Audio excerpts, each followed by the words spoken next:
Howdy, guys, and welcome to night 27 of Big Brother Season 23, and welcome to Cliff Notes from outside the Big Brother house.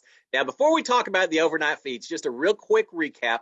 Christian is the HOH, and he's the holder of the veto, so we really didn't expect to see any change in his nominations at the veto ceremony yesterday, and we didn't get any. No, it's still going to be Hannah and Whitney on the block, but the house consensus is pretty much that Whitney needs to go this week. So yet another week where we don't see a whole lot of campaigning or controversy, I don't think, over the next few days.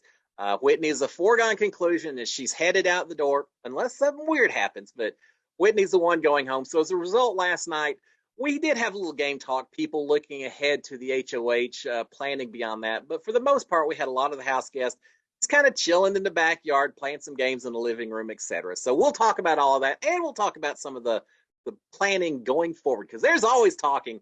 There's always conspiring going on in the Big Brother house. So let's talk about, first of all, the living room. We've got all the house guests in there, pretty much all the house guests, having a mock trial because Xavier's missing his bucket hat. These house guests, they like role-playing other characters so much. I know when I was in the house, it was hard enough to keep track of everything that I was saying, much less playing other characters, other roles. But these house guests love doing that. And we have an extended night of trials, people playing different characters, accusing each other, making up soap opera type stories and everything. So they're having fun inside the Big Brother house. Eventually, they switch from the trial to having discussions about who would be which Disney character, who would be which Marvel superhero. Just a lot of fun that has nothing to do with gameplay whatsoever. Except even when people are just playing games, you still pay attention. You still even mock trials, see who's doing the best job lying, see who's doing the best job of coming up spur of the moment with some wild, outrageous story to cover up something that's going on. There's always people paying attention inside the house. Now, most people are downstairs having mock trial games and all that. We do have Alyssa and Christian upstairs hanging out in the HOH room, hang out in the HOH bed. Here's the thing. Don't ever feel so secure about your position that you start isolating yourself by, I don't know, hanging out in the HOH room while everyone else is downstairs. That's dangerous in the long run if you stop communicating with everyone else, you stop having those tight relationships, and you just go off on your own. So Christian and Alyssa are upstairs. They're talking, though, a few strategy talks here. They're talking about their Final Four alliance with Tiffany and Claire. And Alyssa is talking about maybe we need to expand that alliance a little bit right now. There's four of us, but what if we went ahead and made Xavier a fifth member as well? So there's some discussion on that. They're talking about alliances and who they're involved with, who they aren't. Alyssa starts counting. Christian says, I think we're in like, what, 6 alliances?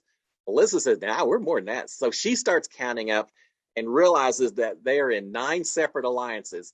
There's only, what are we at? 13 people in the house? 14 people. Yeah, 14 people. So yeah, they're in 9 alliances. There are a lot of alliances, and we're seeing that from most of the house guests this season. Everyone's got connections with everyone else, with one or two exceptions. The Jokers aren't quite as tight with everyone else.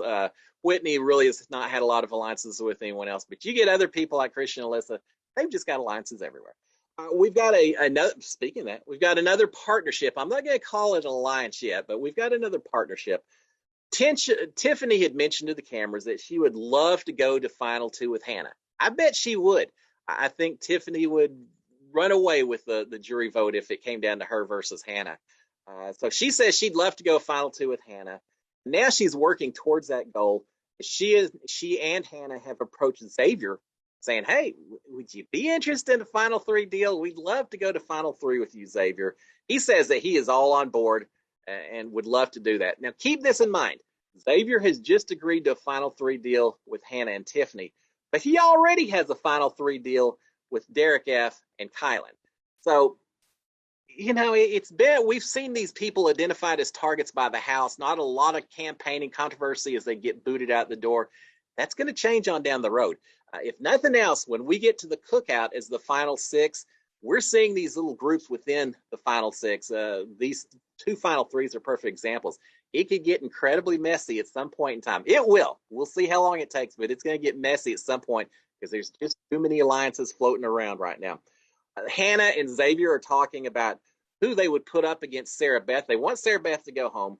So it's saying, who would we put up against Sarah Beth that would ensure that she goes home, but also not really expose ourselves? And I think they're talking about the cookout, not expose our partnership by the way the votes go. So they're trying to figure out. They don't really come up with an easy solution because there isn't one. But they are trying to figure out who they could put up against Sarah Beth.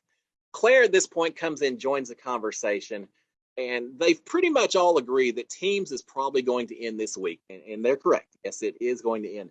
But Claire has an interesting idea, a new twist, just to get people a little bit more nervous in the house. She says, we're getting rid of the teams, but what if now Julie tells us that instead of teams, we're working as duos? We're going to have partners in the house for the next few weeks. Well, no one wants that at all inside the house. It'd be kind of interesting because it seems like so many people in this house are naturally falling into kind of duo type relationships. Part of that has to do with the Cookout Alliance. Tiffany had talked about everyone in the alliance needed their little side person to be working with. So the house has naturally fallen into duos to some degree. It would be interesting if they had a partnership twist. No one wants it inside the house. I'm not sure people outside the house want it either, but Claire's brought up the idea just to make everyone in there just a little bit more nervous. We've got Hannah and Claire and Sarah Beth there talking together. It is so interesting that you can have a huge enemy in Big Brother, and I'm talking Sarah Beth and Hannah, who've been going after each other, that you can have such a huge enemy in the house and still sit and talk to them as though they are your best friend. It's why I love Big Brother so much. You've got to be so deceptive in that game. But Sarah Beth is saying that even if the teams go away, she's still going to be really tight with her teammates with Team Kings. I'm not sure you say that to a lot of other people. Don't have everyone thinking that you're still going to have loyalties to people. It just makes yourself a little bit bigger target. But she's saying, now, whether teams go away or not, I'm still going to be tight with my Team Kings. But she also mentions that she is really hoping. She's talking to Hannah when she said this. She said, yeah, I'm going to be tied with the Team Kings, but Hannah, I hope you're not coming for the Kings if you get a chance. Well, no, Hannah's not coming for the Kings. She's just coming for you, Sarah Beth.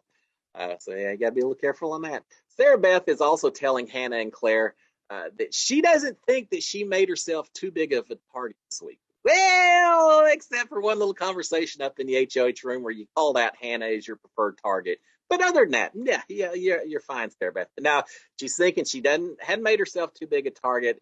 And she's also saying that she doesn't think that there is a house target for next week. Well, if you don't know who the target is, there's a good chance that it could be you. And Sarah Beth is showing that right now. So she's a little bit lost in what the dynamics of the relationships are at this point in time. We'll see if she pays a price for that. After Hannah leaves, we've got Sarah Beth talking. She's saying that, and this is to Claire, she's saying that she's really worried that she truly could be Hannah's target. But she's also thinking that she probably isn't a target for others in the house, and that even if she is put up, she probably would be more of a backdoor pawn instead of the primary target. This is shaping up to potentially be a bad week for Sarah Beth coming up. Of course, it all depends on who wins HOH, but she doesn't think she's a target. She doesn't think anyone's coming after her, and she may find out that she's just not quite correct in that assumption. We've got Whitney and Xavier talking on the bed, and really not a lot of strategy talk. This is more just friendly talk and the occasional massage and things like that, just being friendly with each other. But it does show that Whitney, even though she seems somewhat defeated and talked about, hey, when I'm out, I'm just out. But she's still hanging around with Whitney. It's still hanging around with Xavier. She's still trying to stay close to people as the eviction vote comes closer. So we'll see if she turns on the charm a little bit more and tries to use that as a vehicle to maybe capture a few more votes. I think she knows that her chances are not high whatsoever that she's staying in the house, but we'll see if she turns it up just a little bit over the next few days.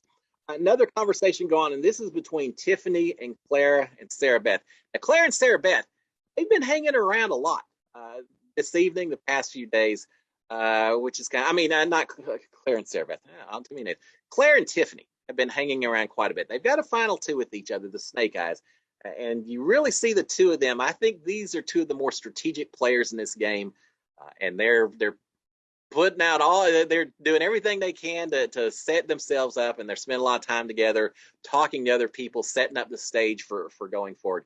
So Tiffany and Claire and Sarah Beth are in the girls' bedroom, Now, remember, this is a jackpot alliance. These three women together. Unfortunately, Sarah Beth doesn't realize that the other two are in an alliance with each other, and that they really have targeted Sarah Beth to get out of the house. So Sarah Beth doesn't realize that her alliance is not an alliance anymore. But Sarah Beth is saying that Xavier really is listening a lot to Christian, and she thinks that Xavier will do whatever Christian wants. She also mentions that, man, Hannah has been hanging around with Christian a lot, and I think that's why, and that's how she was able to convince him to not make her a target for this week. Which, yeah, maybe to some degree, but Hannah had a whole lot of people helping make sure that she wasn't a target this week as well. Sarah Beth is also saying that Kylan won't let Hannah take a shot at Sarah Beth. She's already said, I think Hannah would target me, but she really thinks that Kylan has enough influence over Hannah to keep that from happening. Well, that's assuming that Hannah's listening to Kylan more than Hannah's listening to Tiffany, who is gunning for Sarah Beth. And the reality is, Hannah's going to pay a lot more attention to Tiffany right now. I think. I mean, it's not. Kylan has some influence, but I think Tiffany's running the show right now. But I do see. This is going to be interesting. I do see Sarah Beth possibly being an issue going forward that may drive a bit of a wedge in the Cookout Alliance. Because Sarah Beth and Kylan are certainly a tight duo. But Tiffany wants Sarah Beth out. Who wins that battle? And do you create a lot of friction once you start targeting Sarah Beth? It could be a little messy. It could be a little exciting once that starts happening. Claire says that, and then this is interesting. Claire's talking just in general, fun talk about who actually does what in the house and everything. She says someone in this house has to be a lawyer. There just has to be an attorney inside the house. And later she makes a mention. She says, bartender, it's just too easy to fake being a bartender. Isn't that interesting? She didn't call out Xavier specifically when she's talking about attorneys, but Xavier having claimed that he's a bartender, he's probably just hitting a little too close to home. So Claire may be, she is on the right path. I don't know if she'll eventually get there yet or not.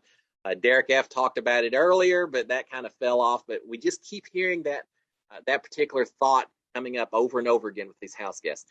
She also is talking to Sarah Beth and saying, we don't have any scientists or police officers in this house either. Well, she's asking or mentioning that to Sarah Beth, who just happens to be a forensic scientist. So you never know who's saying what, who's telling the truth inside this house.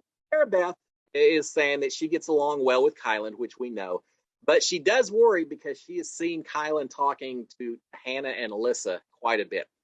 Kylan's building up relationships everywhere he goes, and certainly that includes Hannah and Alyssa, and Sarah Beth's noticing that and getting a little nervous.